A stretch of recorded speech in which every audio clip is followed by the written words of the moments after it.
Welcome back to our training on raising funds and developing stewards for church plants. My name is Ben Ingebretson. Glad to be with you for session number 2. In our first session, we laid a biblical foundation for fund development, reminding ourselves very basic biblical truths, but radical, that God owns it all. We are managers, not owners. We are stewards, not possessors. That possessive pronoun needs to kind of get reevaluated in our vocabulary, right? It's not my money, it's God's. And then as a steward, we remember from 1 Timothy chapter 6 that that quality of stewardship is a learned behavior. None of us come upon it intuitively. It's something that has to be called out and grown, and that's our role as planter developers in the lives of others, is to grow them as stewards, then allow God to speak into their lives about making a stewardship decision in the direction of the ministry that we share with them. And that's what brings us to this second building block in the process, and it's all about developing a strategic plan. And here's the premise for this session. Strategic planning is important to stewardship development because few people are eager to give to the past. The past symbolizes your debt in many cases. Very few people want to give money to eliminate old debt. Try it sometime when you're approaching folks and asking them to consider making a donation. It's a real tough load of bricks to lift if you're asking them to give to eliminate debt. And honestly, it's not terribly easy to get people to give to the present. They say, well, this is my need for this month. You know, whenever people are committed to your ministry, that's one thing. But whenever you're catching people cold and asking them to give to the present, that's not too motivating either. Most people are engaged by a dream and prospect of the future. That's what they're more likely to consider giving a substantial gift towards. And so strategic planning is all about having a vision of the future, having a preferred picture of the future that you share with other people and invite into. And so we want to take this session and think a little bit about strategic planning from two perspectives, as we've acknowledged in these trainings. Some of you are in the earliest phases of planting, and you need to design your strategic plan for the earliest phases of a church plant for the first 1 or 2 years. Others of you are already congregating as a group, and your strategic plan needs to continually come up in the life of the organization, because now that you've launched, you've gotten to 100 or 200 people or whatever your first plateau is, you can't then suddenly say, well, strategic planning is no longer necessary, right? Because people don't like to give to the present like they like to give to the future. That will engage them more deeply. Strategic planning simplified is an acknowledgement that I am someplace today. There's someplace I want to be tomorrow. Now, let me share with you how it is that we're going to get there. Apart from a strategic plan, many donors are going to have a hard time making a significant contribution to your ministry.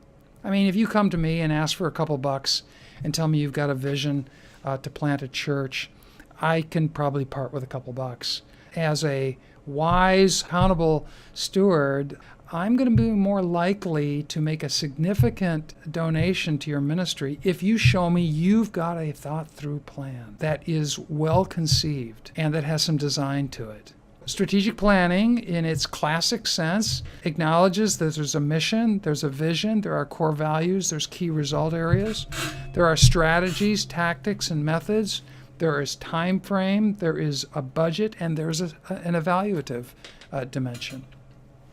Now, I'm going to assume that many of you are familiar with these categories and that you've begun to work through them, developing your strategic plan. If you're a church planter, your mission, pretty clear. The mission is to make disciples of Jesus Christ for the transformation of the world. Your vision, however, relates to your target group.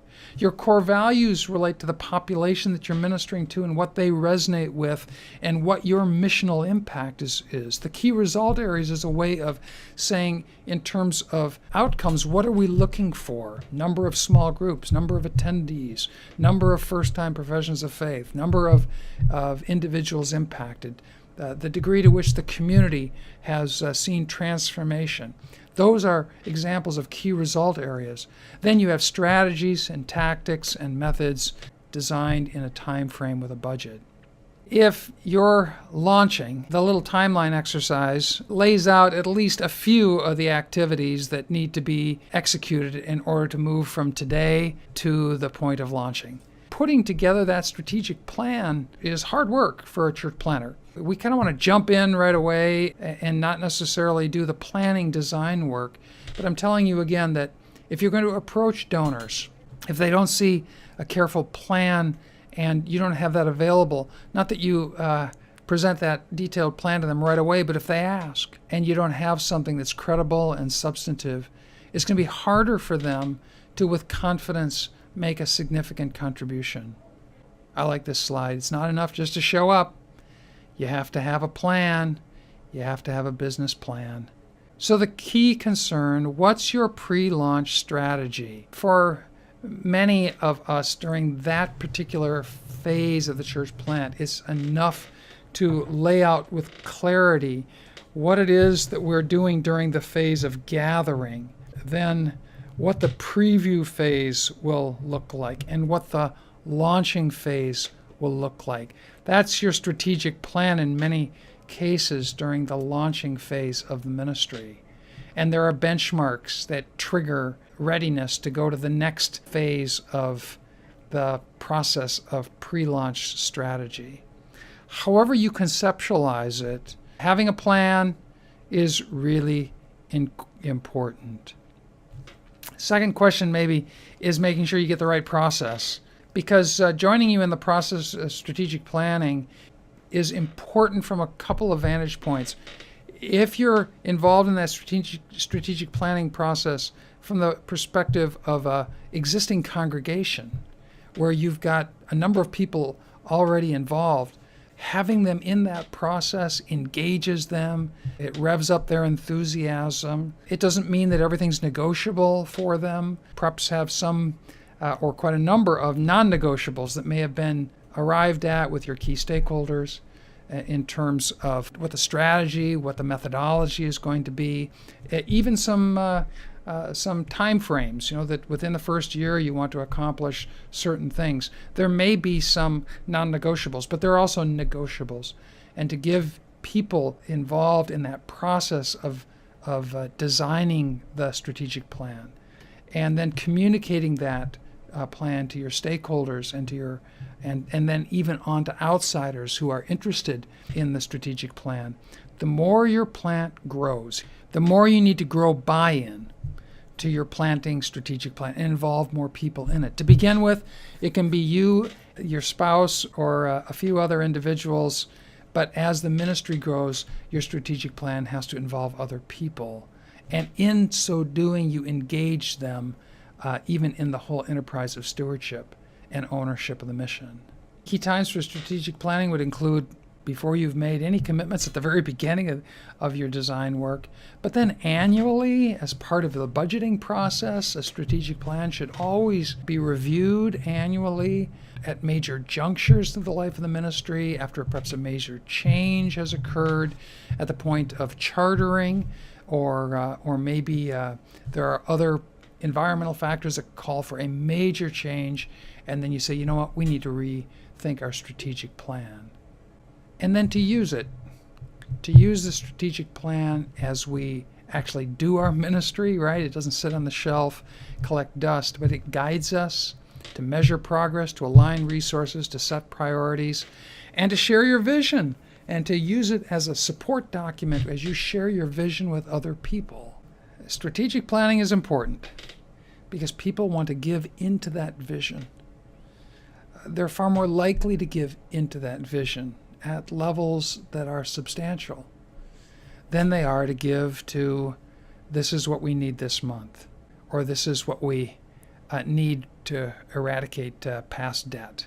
Now, again, it doesn't mean that giving for this month has nothing to do with a future vision. If their monthly giving is described and your monthly needs are described in light of your strategic plan and your overall objective, that motivational piece stays intact. We just want to make sure that the vision, the strategic plan is evident. Here are the action areas coming out of this training relative to your development of first drafting your ministry strategic plan. If you're in the early phases or if you're in later phases, a relevant plan using the dimensions that we laid out before. And in light of your strategic plan, how would you approach donors about your ministry? How can you share with donors a vision of the future that has the grit of design and thoughtfulness behind it at several layers?